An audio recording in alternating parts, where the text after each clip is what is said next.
पहचनले होली खेले भौजी भगतन ले तनले होली खेले भौजी भगतन ले तनले फगुआ खेले भौजी भगतन ले तनले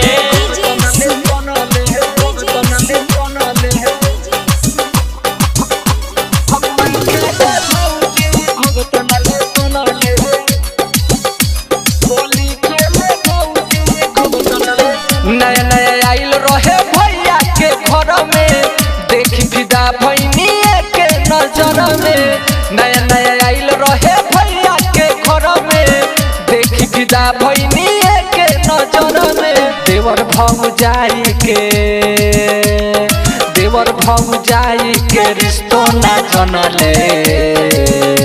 होली खेले भौजी भगतन ले तनले होली खेले भौजी भगतन ले तनले फगुआ खेले भौजी भगतन ले तनले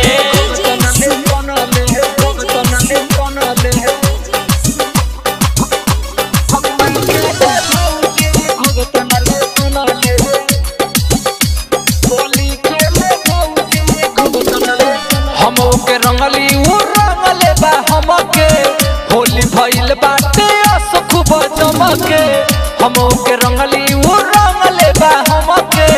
होली भइल बाटे अस खूब जमके राइटर सचिन अमोध सचिन रूपेश भी रहले